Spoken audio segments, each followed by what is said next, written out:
today we are joined with Jack, and he's going to tell us about his experience with vending, getting started, and the course. So, Jack, please can you tell me what your life was like before you started vending and even before you joined the course? Yeah, so I was a full-time valeter. I still am for the last 5 years, and to be honest, I enjoy it. I'm not going to quit it. I just was looking for something to set up on the side. We won't go too much into detail about it, but been valeting for 5 years. Did a plumbing apprenticeship before that, which I absolutely hated, and that's about it. So is the valeting business your own business? Yeah. That's super cool. So I guess you're proper entrepreneurial as well then. You really like working for yourself. If you check company's house, I've got like 5 different things I've tried. I think we all have. Yeah. No, that's good. That's cool because in the course we've got some people that are just like straight new to business, and then obviously we've got some veterans that do have some experience. So I think that's good that we can all bring some different sort of knowledge to each other. So why vending? What made you start looking at vending as a business model? And was there any other business models, obviously besides the valeting, that you wanted to take on board? So the main thing was, obviously everyone's going on about online business, and I've tried that myself, and I think obviously it's possible, but there's so many people doing it that you have to be the best to make it work. And I thought I want to find something not online, something a bit more physical, but still somewhat passive. I'm not going to go on to say it's fully passive, but you can definitely make the hours work around something else, which was one of the main selling points for me. It's not like a 9 till 5 or something. I mean, I guess it works well alongside your valeting gig as well, because Yeah. yeah, I mean, you can decide when you do your valeting, but you can also decide when you're doing your vending as well. So I guess that's a really big pro for you. I mean, another pro for you is you work for yourself already. So one, going back to you already have the business knowledge, and yeah, you can kind of pick and choose when you do the vending because you already have the freedom of the business. So yeah, that's really cool. What online businesses did you try? So I've tried doing like marketing. I think everyone's tried that at some point, and then also management for like influencers, which worked for about 12 months. And I won't go into detail, but a few things happened, and then it stopped working. Well, if I ever need a manager, I know where I'm coming. That's cool. So yeah, I've tried personally ones online before, and like you said, you do kind of have to be the best.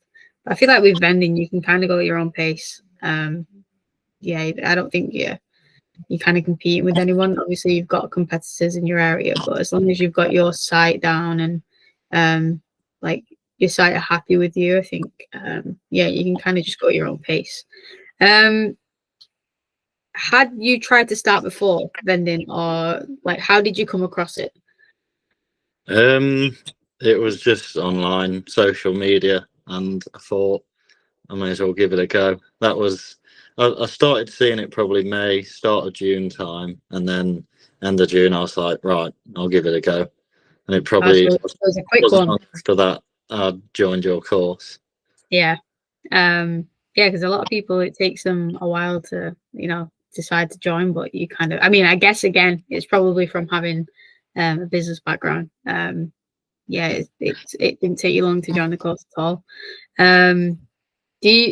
What challenges do you think you faced with vending? I mean, was it the pitching? Was the pitching difficult, or maybe you've got the business background, but was there any like setting up the business? Did you find any of that hard?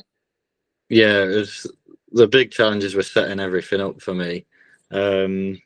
Probably all to do with the NIACs, the card readers. They're a bit of a pain. When they go well, they go well, but when there's a problem, it can be annoying. But obviously, everyone's in the group and helping each other out. If if you get a problem, someone's probably already had it. So Mhm.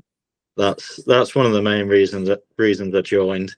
That's probably the biggest challenge as well.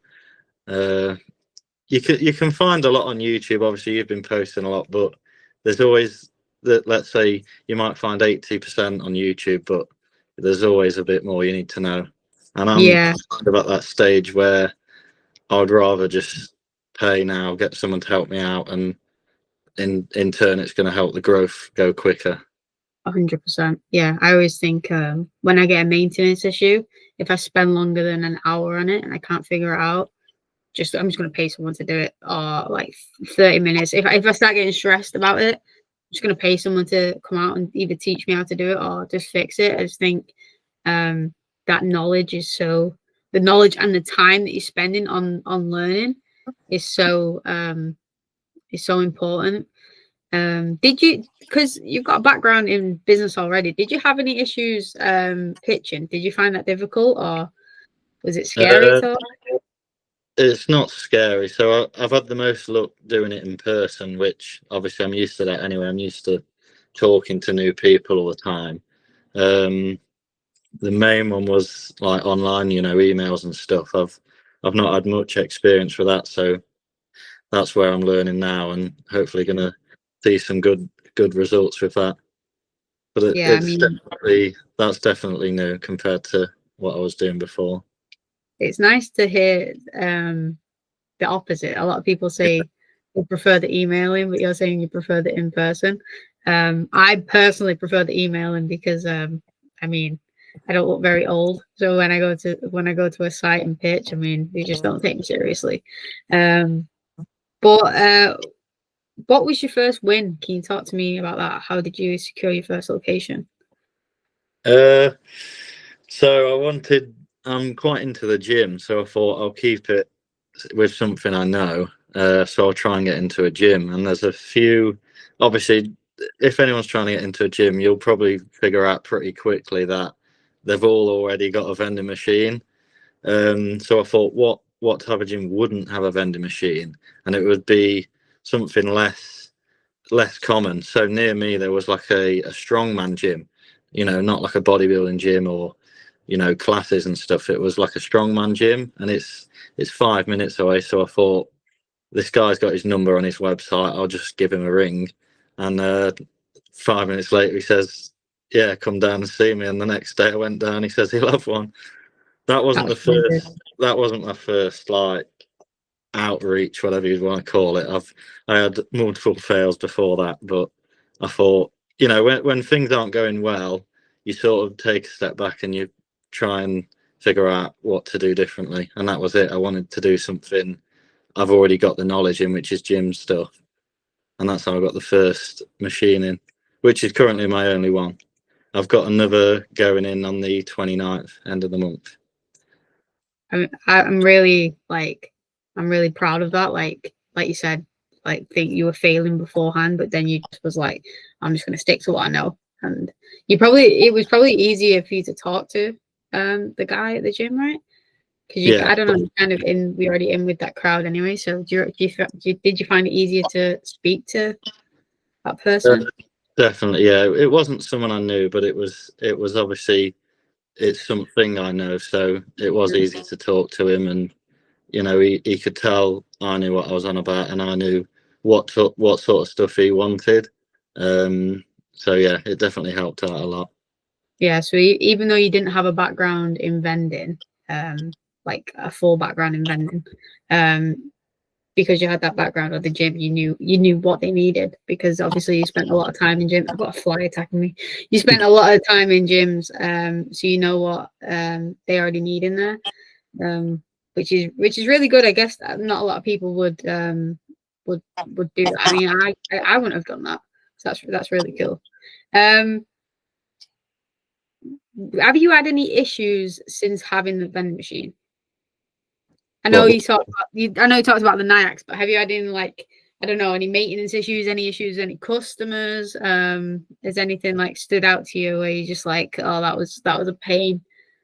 Uh, no, the only issue I've had is with the NIAX when I first set it up or tried to set it up.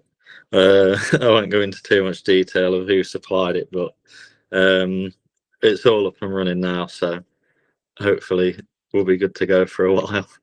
Yeah, well, that's good. I just always like to hear people's experiences. Like if you have a weird, like I had one today with a customer, and like I've been there 3 years, so it's like they know me as a friend.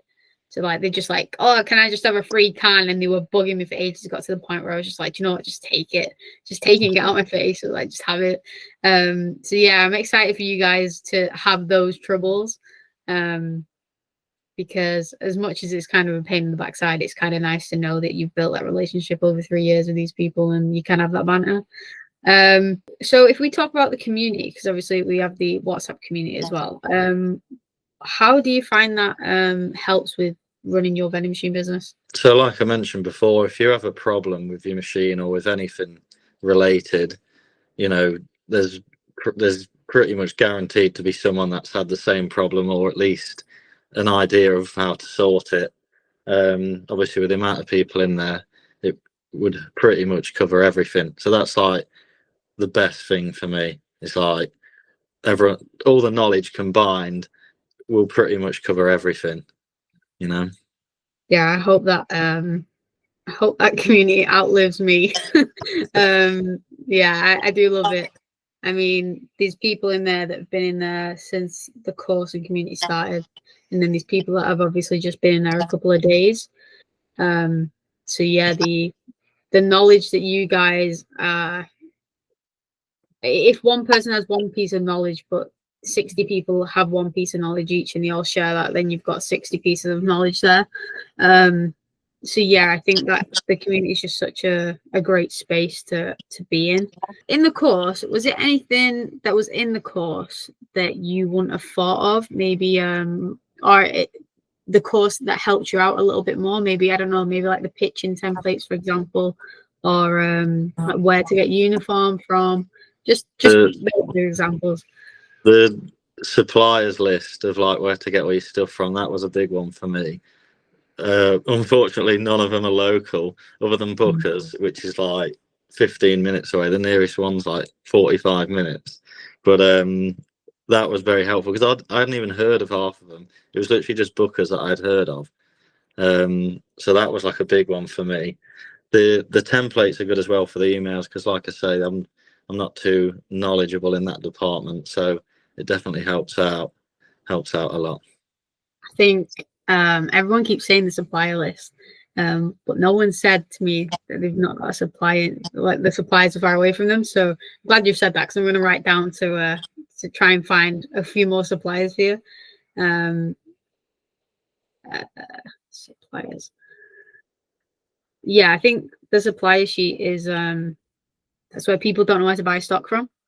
And that's not something that came to the front of my brain when I was making the course, but I think I just put it in anyway. But the amount of people that said that's helped is crazy. What is one piece of advice you would give to someone that like wants to start vending? It's the 10% you can't find on YouTube is the most important bit.